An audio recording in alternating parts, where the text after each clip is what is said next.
Performance grading index म्हणजे कार्यक्षमता प्रतवारी केंद्र शासनाकडून मॉनिटर केली जाते। याच्यामध्ये आपण एकूण 782 जिल्हे आहेत देशामध्ये। ह्या 782 जिल्ह्यांमध्ये सर्व राज्यांमध्ये कोल्हापूर जिल्हा पहिला 463 गुण मिळवून पहिला आलेला आहे। याच्यामध्ये जे मेन डोमेन आहेत ते लर्निंग आउटकम, त्यानंतर infrastructure facility, digital learning, governance process अशा पद्धतीचे मेन इंडिकेटर आहेत। ह्या मेन इंडिकेटर मध्ये इंडिकेटर वाईज गुण पाहिले तर सगळ्यात जास्त जे हे आहे ते लर्निंग आउटकमला आहे आणि लर्निंग आउटकम मध्ये आपल्याला 290 पैकी 222 गुण मिळालेले आहेत आणि बाकीच्या इंडिकेटर मध्ये पण आपल्याला चांगले गुण मिळालेले आहेत।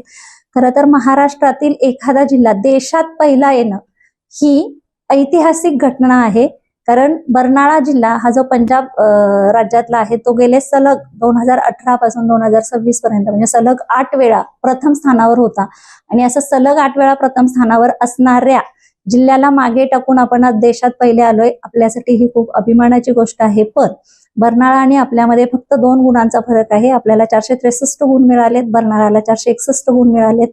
आपलं जे टार्गेट होतं मिशन उत्कर्ष अभियान आपण राबवलं होतं, याच्यासाठी ह्या मिशन उत्कर्ष मध्ये 80% पेक्षा जास्त गुण मिळवणं हे आपलं टार्गेट होतं। आपल्याला 77% गुण मिळालेले आहेत, म्हणजे अजूनही आपलं जे काही टार्गेट आहे ते पूर्ण झालेलं नाही आणि ह्या टार्गेटसाठी काम आपण अजूनही करत राहणार आहोत।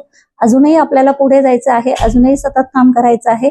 पण आज अभिमानानं सांगावंसं वाटतंय की राजर्षी शाहू महाराजांच्या जिल्ह्यामध्ये काम करत असताना शाहू महाराजांनी जो सामाजिक समानतेचा वारसा घालून दिलेला आहे किंवा शैक्षणिक गुणवत्तेचा वारसा घालून दिलेला आहे, ह्या वारसाच्या अनुषंगाने त्याचं पालन करून आपण त्या पद्धतीनं काम करू शकलो। याच्यामध्ये खरं तर ज्या इन्फ्रास्ट्रक्चर फॅसिलिटी आहे त्याच्यामध्ये लोकप्रतिनिधींचा सहभाग किंवा व्हिजन खूप महत्वाची आहे। लोकप्रतिनिधींनी जे निधी आपल्याला जिल्हा विकास समितीकडून उपलब्ध करून दिला आणि सर्व यंत्रणेनं ह्यामध्ये जो प्रामाणिकपणे सहभाग नोंदवला, याचं हे सामूहिक यश आहे असं मला वाटतं।